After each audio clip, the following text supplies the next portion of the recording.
인생 후반 시편 한 구절로 다시 행복해질 수 있습니다.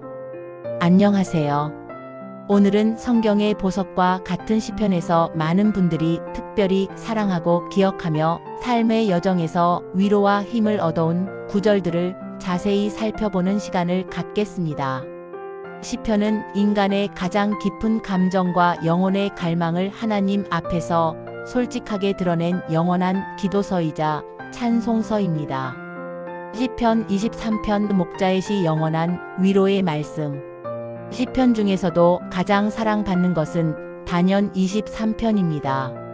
이 시편은 목자의 시라고도 불리며 전 세계 수많은 사람들이 암송하고 있는 말씀이에요. 여호와는 나의 목자시니 내게 부족함이 없으리로다. 그가 나를 푸른 풀밭에 누이시며 쉴 만한 물 가로 인도하시는도다. 내 영혼을 소생시키시고 자기 이름을 위하여 의의 길로 인도하시는도다. 시편 23장 1절부터 3절 말씀. 이 구절들에는 하나님께서 우리를 돌보시는 목자로서의 섬세하고 따뜻한 사랑이 완벽하게 담겨 있어요. 부족함이 없으리로다라는 고백은 단순히 물질적 풍요를 의미하는 것이 아니라 목자이신 하나님께서 양인 우리에게 필요한 모든 것을 때에 맞춰 공급해 주신다는 깊은 신뢰의 표현입니다. 푸른 풀밭과 쉴 만한 물가는 하나님께서 우리에게 주시는 안식과 평안을 상징해요. 현대인들이 치열한 경쟁과 스트레스 속에서 살아가면서 이 말씀을 통해 얼마나 큰 위로를 받는지 모릅니다. 내가 사망의 음침한 골짜기로 다닐지라도 해를 두려워하지 않을 것은 주께서 나와 함께 하심이라. 주의 지팡이와 막대기가 나를 안위하시나이다. 시편 23장 4절 말씀. 이 구절은 특히 어려운 시기를 겪고 있는 분들에게 큰 힘이 됩니다. 사망의 음침한 골짜기는 우리 인생에서 만나게 되는 모든 종류의 고통과 절망을 의미해요. 그러나 그런 상황에서도 하나님께서 함께 하시기 때문에 두려워하지 않을 수 있다는 것입니다. 시편 46편 요새이신 하나님 환난 중에 피난처. 하나님은 우리의 피난처시요 힘이시니 환난 중에 만날 도움이시라. 그러므로 땅이 변하든지 산이 바다 가운데로 옮겨지든지 우리는 두려워하지 아니하리로다. 시편 46장 1절부터 2절 말씀. 이 시편은 역사상 수많은 위기의 순간에 사람들에게 용기를 주어 왔습니다. 땅이 변하고 산이 바다로 옮겨진다는 표현은 가장 안정적이라고 여겨지는 것들조차 흔들릴 수 있음을 의미하지만 그럼에도 불구하고 하나님만은 변하지 않는 우리의 피난처가 되신다는 확신을 보여줍니다. 너희는 가만히 있어 내가 하나님 됨을 알지어다. 내가 문 나라 중에서 높임을 받으리라. 내가 세계 중에서 높임을 받으리라. 시편 46장 10절 말씀. 이 구절은 현대인들에게 특별한 의미를 갖습니다. 히브리어 원문에서 가만히 있어는 라파라는 단어인데 이는 손을 놓아라, 힘을 빼라는 의미예요. 끊임없이 무언가를 해야 한다는 강박에 시달리는 현대인들에게 때로는 모든 것을 내려놓고 하나님의 주권을 인정하라는 깊은 지혜가 담겨 있습니다. 시편 121편 도움의 근원 천지 창조주 하나님. 내가 산을 향하여 눈을 들리라. 나의 도움이 어디서 올까? 나의 도움이 천지를 지으신 여호와에게서로다. 시편 121장 1절부터 2절 말씀. 이 시편은 순례자들이 예루살렘으로 올라가면서 푸른 성전에 올라가는 노래 중 하나입니다. 산을 바라본다는 것은 예루살렘 성전이 있는 시온산을 의미하기도 하지만 동시에 인간이 어려움을 당할 때 자연스럽게 위를 올려다보는 심리를 표현하기도 해요. 여호와께서 너를 지키시되 여호와께서 내 오른쪽에서 내 그늘이 되시리로다. 낮의 해가 너를 상하게 하지 아니하며 밤의 달도 너를 해하지 아니하리로다. 시편 121장 5절부터 6절 말씀. 이 구절은 하나님의 보호하심이 24시간 지속됨을 보여줍니다. 고대 근동 지역에서는 뜨거운 낮의 태양과 차가운 밤의 달빛이 모두 건강에 해로울 수 있다고 여겨졌는데, 하나님께서는 그 모든 것으로부터 우리를 보호해 주신다는 의미예요. 시편 139편 하나님의 놀라우신 창조와 전지하심. 여호와여, 주께서 나를 살펴보시고 아셨나이다. 주께서 나의 앉고 일어섬을 아시며 멀리서도 나의 생각을 통촉하시오며. 시편 139장 1절부터 2절 말씀. 이 시편은 하나님의 전지하심에 대한 가장 아름다운 묘사 중 하나예요. 하나님께서 우리의 모든 행동과 생각을 아신다는 것이 때로는 부담스럽게 느껴질 수도 있지만, 동시에 우리를 완전히 이해하시는 분이 계시다는 큰 위로가 되기도 합니다. 내가 주께 감사하옴은 나를 지으심이 심히 기묘하심이라. 주께서 하시는 일이 기이함을 내 영혼이 잘 아나이다. 시편 139장 14절 말씀. 이 구절은 자존감이 낮아졌을 때, 자신의 가치를 의심할 때 많은 분들이 기억하는 말씀입니다. 하나님께서 우리 각자를 얼마나 특별하고 소중하게 만드셨는지를 일깨워주는 선언문과 같아요. 기묘하다는 말은 히브리어로 팔라인데, 이는 구별되다, 놀랍다는 의미로 우리 각자가 하나님의 특별한 작품임을 강조합니다. 하나님이여, 나를 살피사 내 마음을 아시며 나를 시험하사 내 뜻을 아옵소서. 내게 무슨 악한 행위가 있나 보시고 나를 영원한 길로 인도하소서. 시편 139장 23절부터 24절 말씀. 이 마지막 구절들은 하나님의 전지하심 앞에서 자신을 완전히 내어드리는 겸손한 기도입니다. 숨길 것이 없는 투명한 관계를 하나님과 맺고 싶어하는 다윗의 마음이 잘 드러나 있어요. 시편 27편 주님만을 바라는 순수한 마음. 내가 여호와께 바라는 한 가지 일, 그것을 구하리니 곧 내가 내 평생에 여호와의 집에 살면서 여호와의 아름다움을 바라보며 그의 성전에서 사모하는 그것이라. 시편 27장 4절 말씀. 이 구절은 다윗의 영적 우선순위를 보여주는 대표적인 말씀입니다. 세상의 수많은 것들 중에서도 오직 하나님만을 최고의 소망으로 삼는 순수한 마음이 담겨 있어요. 여호와의 아름다움을 바라본다는 표현은 하나님의 영광과 완전하심을 묵상하고 경배하는 삶을 의미합니다. 여호와여, 내 음성을 들으소서. 내가 부르짖나이다. 또한 나를 긍휼히 여기사 내게 응답하소서. 너희는 내 얼굴을 찾으라 하실 때에 내 마음이 주께 말하되, 여호와여, 내가 주의 얼굴을 찾으리이다 하였나이다. 시편 27장 7절부터 8절 말씀. 이는 하나님과의 인격적 만남을 갈망하는 간절한 기도입니다. 얼굴을 찾는다는 것은 고대 근동 문화에서 왕을 아련하는 것을 의미했는데, 여기서는 하나님과의 친밀한 교제를 나타내요. 시편 37편 주님께 맡기고 기다리는 삶. 내 길을 여호와께 맡기라. 그를 의지하면 그가 이루시고. 시편 37장 5절 말씀. 이 구절의 맡기라는 히브리어로 갈랄인데, 무거운 짐을 굴려서 다른 사람에게 넘겨주는 것을 의미해요. 우리의 무거운 걱정과 계획들을 하나님께 완전히 넘겨드리라는 권면입니다. 여호와 안에서 기뻐하라. 그가 내 마음의 소원을 내게 이루어 주시리로다. 시편 37장 4절 말씀. 많은 분들이 이 구절을 소원 성취의 약속으로 이해하시는데, 실제로는 하나님 안에서 기뻐할 때 우리의 소원 자체가 하나님의 뜻과 일치하게 된다는 더 깊은 의미가 있어요. 하나님을 기뻐하는 마음이 우리의 욕망을 정화시키고 변화시킨다는 것입니다. 악을 행하는 자들 때문에 불평하지 말며 불의를 행하는 자들을 시기하지 말지어다. 시편 37장 1절 말씀. 이는 불공정한 세상을 살아가면서 느끼는 분노와 좌절에 대한 하나님의 답변입니다. 악한 자들의 일시적 성공에 마음을 빼앗기지 말고 하나님의 공의를 신뢰하라는 권면이에요. 시편 91편 하나님의 완전한 보호하심.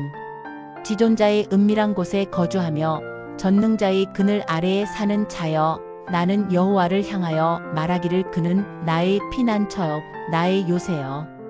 내가 의뢰하는 하나님이라 하리니. 시편 91장 1절부터 2절 말씀. 이 시편은 하나님의 보호하심에 대한 가장 강력한 선언문 중 하나입니다. 은밀한 곳은 성전의 지성소를 연상시키며 하나님과의 친밀한 교제 속에서 누리는 안전함을 의미해요. 그가 너를 새 사냥꾼의 올무에서와 심한 전염병에서 건지시리로다. 그가 너를 그의 깃으로 덮으시리니 내가 그의 날개 아래에 피하리로다. 그의 진실함은 방패와 손 방패가 되시리로다. 시편 91장 3절부터 4절 말씀. 새 사냥꾼의 올무는 교묘한 유혹과 함정을, 전염병은 예측할 수 없는 재앙을 의미합니다. 어미 새가 새끼를 날개 아래 보호하는 이미지는 하나님의 사랑이 얼마나 따뜻하고 안전한지를 보여줘요. 네가 화살이 낮에 날아드는 것과 흑암 중에 행하는 전염병과 백주에 황폐하게 하는 파멸을 두려워하지 아니하리로다. 시편 91장 5절부터 6절 말씀. 이 구절은 낮과 밤 즉 24시간 우리를 위협할 수 있는 모든 위험으로부터 하나님께서 보호해 주신다는 약속입니다. 시편 103편 감사와 찬양의 폭포. 내 영혼아 여호와를 송축하라. 내 속에 있는 것들아 다 그의 거룩한 이름을 송축하라. 시편 103장 1절 말씀.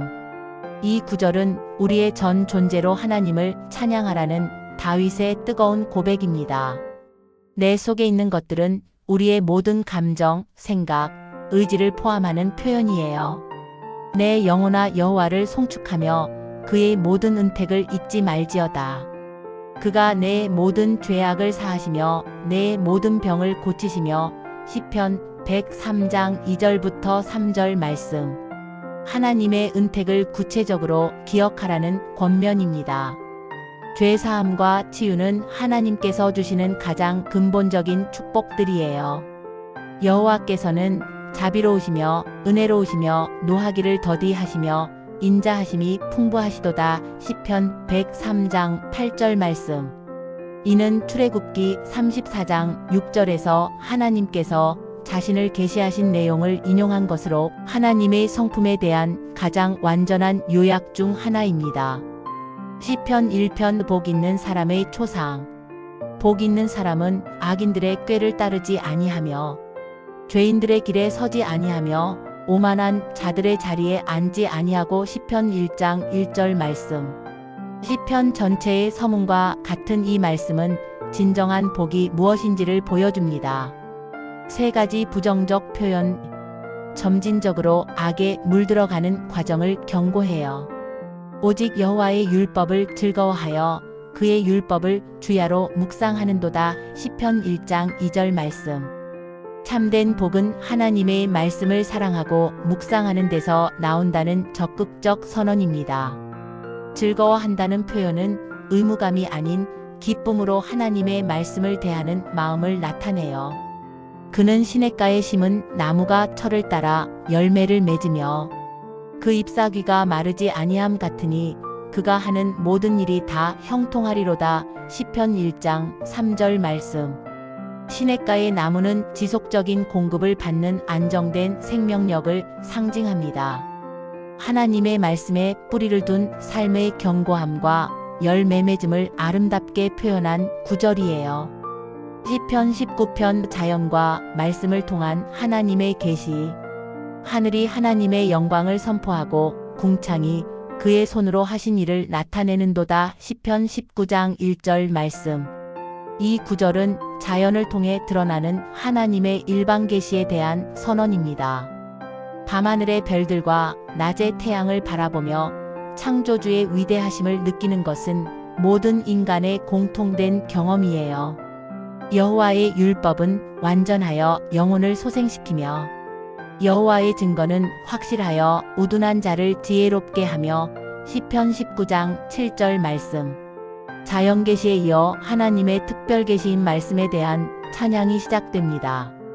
하나님의 말씀이 가진 완전성과 확실성, 그리고 그것이 인간에게 미치는 변화시키는 능력을 노래하고 있어요. 시편 51편 회개와 용서의 기도. 하나님이여 주의 인자를 따라 내게 은혜를 베푸시며 주의 많은 긍휼을 따라 내 죄과를 지워주소서. 시편 51장 1절 말씀. 이는 다윗이 밧세바 사건 후에 드린 회개의 기도로 진정한 회개가 무엇인지를 보여주는 대표적인 시편입니다. 자신의 의가 아닌 하나님의 인자와 긍휼에만 의존하는 겸손한 자세가 드러나 있어요. 하나님이여 내 속에 정결한 마음을 창조하시고 내 안에 정직한 영을 새롭게 하소서. 시편 51장 10절 말씀. 단순한 용서를 넘어서 내적 변화를 간구하는 기도입니다. 창조하다는 히브리어 바라는 하나님만이 하실 수 있는 무에서 유를 만드는 창조를 의미해요. 시편 8편 인간의 존귀함에 대한 묵상. 주의 손가락으로 만드신 주의 하늘과 주께서 베풀어 두신 달과 별들을 내가 보오니 사람이 무엇이기에 주께서 그를 생각하시며 인자가 무엇이기에 주께서 그를 돌보시나이까. 시편 8장 3절에서 4절 말씀. 광활한 우주 앞에서 느끼는 인간의 미소함과 동시에 그런 인간을 돌보시는 하나님의 사랑에 대한 경이로움이 담긴 구절입니다. 현대 천문학이 발달한 오늘날 더욱 깊은 울림을 주는 말씀이에요. 그를 하나님보다 조금 못하게 하시고 영화와 존귀로 관을 씌우셨나이다. 시편 8장 5절 말씀. 인간이 하나님의 형상으로 창조된 존귀한 존재임을 선언하는 구절입니다. 물질주의가 팽배한 현대 사회에서 인간의 참된 가치를 일깨워주는 소중한 말씀이에요. 시편 42편 하나님을 갈망하는 영혼. 하나님이여 사슴이 시냇물을 찾기에 갈급함 같이 내 영혼이 주를 찾기에 갈급하나이다. 시편 42장 1절 말씀. 이는 하나님에 대한 갈망을 가장 생생하게 표현한 구절 중 하나입니다. 목마른 사슴이 물을 찾는 절박함으로 하나님을 찾는 영혼의 갈증을 묘사하고 있어요. 내 눈물이 주야로 내 음식이 되었더니 사람들이 종일 내게 하는 말이 내 하나님이 어디 있느냐 하도다. 시편 42장 3절 말씀. 믿음의 시련 중에서도 하나님을 포기하지 않는 신앙인의 고뇌가 솔직하게 드러난 구절입니다. 주변의 조롱과 의심 속에서도 하나님을 붙들고 있는 마음이 느껴져요. 내 영혼아 네가 어찌하여 낙심하며 어찌하여 내 속에서 불안해하는가. 너는 하나님께 소망을 두라. 그가 나타나 도우심으로 말미암아 내가 여전히 찬송하리로다. 시편 42장 5절 말씀. 자신의 영혼과 대화하며 스스로를 격려하는 모습이 인상적입니다. 감정에 휘둘리지 않고 신앙의 확신으로 자신을 다잡는 성숙한 신앙을 보여줘요. 시편 62편 하나님만이 참 소망. 나의 영혼이 잠잠히 하나님만 바라나니 나의 구원이 그에게서 나오는도다. 시편 62장 1절 말씀. 잠잠이라는 표현이 매우 인상적입니다. 소란스럽고 복잡한 세상 속에서 하나님만을 고요히 바라보는 영적 성숙함이 드러나 있어요. 그는 나의 반석이시요 나의 구원이시요 나의 요새이시니 내가 크게 흔들리지 아니하리로다. 시편 62장 2절 말씀. 반석, 구원, 요새라는 세 가지 은유를 통해 하나님의 견고하심과 신뢰성을 표현하고 있습니다. 변화무쌍한 세상에서 변하지 않는 하나님을 의지하는 확신이 담겨 있어요. 시편 100편 기쁨의 찬송. 온 땅이여 여호와께 즐거이 소리칠지어다. 기쁨으로 여호와를 섬기며 노래하며 그의 앞에 나아갈지어다. 시편 100장 1절부터 2절 말씀. 이 시편은 짧지만 강력한 찬양의 초청장입니다. 전 세계가 함께 하나님을 찬양하라는 우주적 규모의 부르심이 담겨 있어요. 여호와가 우리 하나님이신 줄 너희는 알지어다. 그는 우리를 지으시니요 우리는 그의 것이니 그의 백성이요 그의 기르시는 양이로다. 시편 100장 3절 말씀. 우리의 정체성에 대한 명확한 선언입니다. 우리는 하나님께서 지으신 작품이며 그분의 소유이고 그분이 돌보시는 백성이라는 확신이 드러나 있어요. 시편 126편 회복의 기쁨. 여호와께서 시온의 포로를 돌리실 때에 우리는 꿈꾸는 것 같았도다. 시편 126장 1절 말씀. 바벨론 포로에서 돌아온 이스라엘 백성들의 감격을 노래한 시편입니다. 절망적이었던 상황에서 하나님의 놀라운 회복을 경험한 기쁨이 생생하게 표현되어 있어요. 울며 씨를 뿌리는 자는 기쁨으로 거두리로다. 시편 126장 5절 말씀. 이는 어려운 시기에도 희망을 잃지 않고 최선을 다하는 자에게 주시는 하나님의 약속입니다. 현재의 고통이 미래의 기쁨으로 바뀔 것이라는 확신을 주는 말씀이에요.